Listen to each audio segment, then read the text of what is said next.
लड़की का एक एक शब्द जिसके साथ रेप करने पर आसाराम बापू को जेल हुई थी। जोधपुर के आगे मड़ाई गांव के पास जहां बापू आए हुए थे वहां पहुंचे। मैं जब वहां पहुंची तो गेट बंद था और सब साधक बाहर खड़े थे। तब पापा ने फ़ोन पर बात की, उन्होंने गेट खुलवा दिया। हम अंदर गए तो बापू कुर्सी पर बैठकर सत्संग कर रहे थे।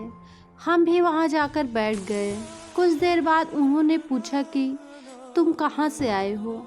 मैंने बताया कि मैं गुरुकुल में पढ़ती हूँ। तो उन्होंने कहा कि वो मेरा भूत निकालेंगे।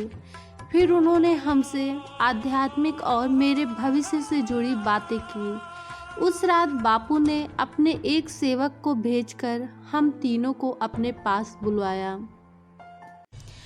फिर हमें अपनी कुटिया दिखाई, मेरे पापा मम्मी और मैं, और प्रसाद देकर आराम करने को भेज दिया।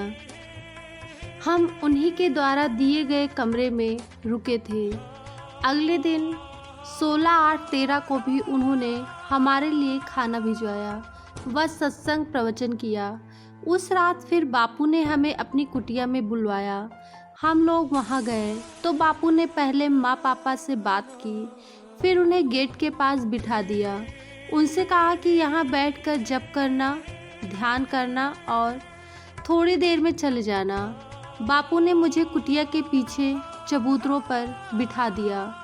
फिर उसने मुझे एक गिलास दूध दिया। उसे पीने के बाद बापू ने माँ पापा को जाने को कहा, पर वो नहीं गए। थोड़ी देर में पापा चले गए, लेकिन माँ वहीं बैठी रही। बापू सामने के दरवाजे से अपने कमरे में गया और थोड़ी देर में उसने अपने रूम की लाइट बंद कर दी और पीछे के दरवाजे से मुझे अंदर बुलाया।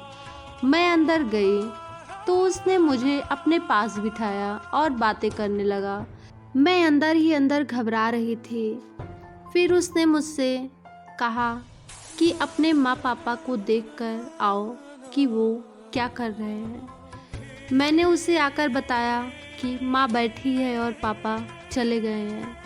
फिर उसने रूम लॉक कर दिया और मेरे साथ शुरू कर दिया। मैं चिल्लाने लगी तो उसने कहा कि मेरे माँ पापा को मरवा देंगे। मुझे डरा धमका कर उसने मेरा मुंह बंद करवा दिया। उसने मुझे किस किया, मुझे गलत स्पर्श किया, मेरे शरीर पर हाथ फेरने लगा। फिर जबरन मुझे वह किस करने लगा। वह बगैर कपड़ों के था। वो जबरन मेरे कपड़े उतारने लगा। मैं रो रही थी। उसने मेरा मुंह दबाकर बंद कर दिया। करीब 1 से 1.5 घंटे तक उसने मेरे साथ छेड़छाड़ की। रूम के बाहर उसके 2 या 3 सेवक भी थे। जैसे ही मैं बाहर आई तो उसने मुझे फिर धमकी दी, कहा कि इस बारे में किसी से कुछ मत कहना। फिर मैं वापस अपनी माँ के साथ उस कमरे में आ गई जहाँ हम रुके थे। 17/8/13 को बापू वहाँ से दिल्ली निकल गए और हम घर आ गए।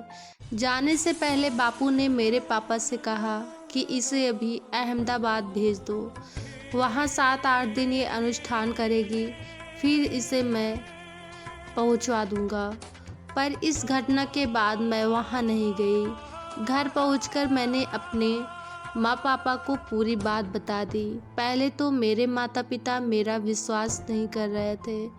फिर कुछ देर बाद उन्होंने मुझ पर गौर किया और मेरी कई बातों को दिल से लिया। मैंने बहुत बेबस होकर अपने माँ पापा को यह बात बताई। मेरे पास और कोई रास्ता नहीं था। मैं क्या करती। इसने मेरा जीना बेबस कर दिया था।